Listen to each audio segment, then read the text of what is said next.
Chapter 7. Rain, rain, rain. Rain fell on Jack's head and on Joey's head. Rain fell on Annie's head and on Teddy's head and on the koala's head. Annie opened her mouth and drank the rainwater. Jack did the same. The water tasted better than any water he had ever drunk.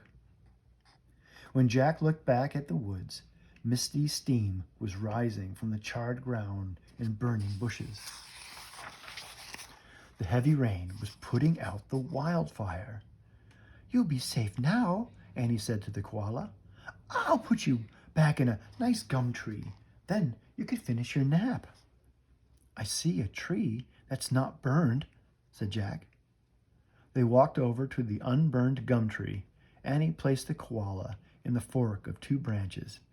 "Go ahead, go back to sleep now," she said softly. "Pretend the fire was all a dream." "Good night," said Jack. The koala seemed to smile at them. Then he closed his eyes and went to sleep, as if he had never been disturbed at all. Jack sighed and looked around. "Man, we were lucky that a storm came."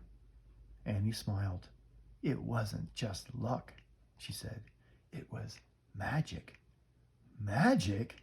said Jack. "Yeah, the glowing hands and the snake," said Annie. "Somehow they brought the storm." "That doesn't make sense," said Jack. Joey stirred in his pack.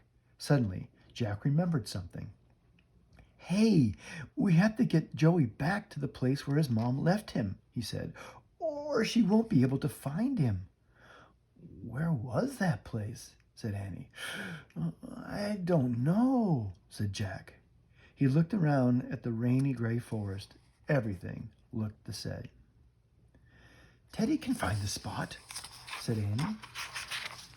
Without even a bark, the little dog took off across the wet, muddy ground. Once again, Jack and Annie followed him. Jack's back was beginning to hurt from carrying Joey. "Arf, arf." Jack and Annie caught up with Teddy. He stood over the Australia book. It was wet, but not burned. "Hooray, we found it," said Annie. "That's right," said Jack. "I left our book in the spot where we found the Joey." "Once again, Teddy helped us out," said Annie.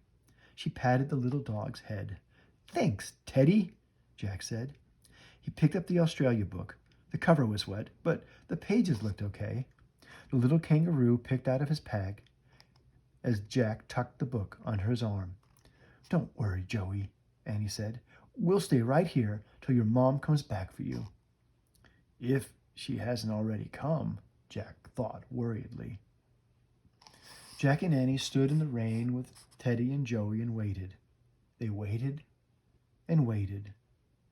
The rain turned to a drizzle, then the drizzle turned to a light sprinkle. Still, they waited. Jack grew sadder and sadder.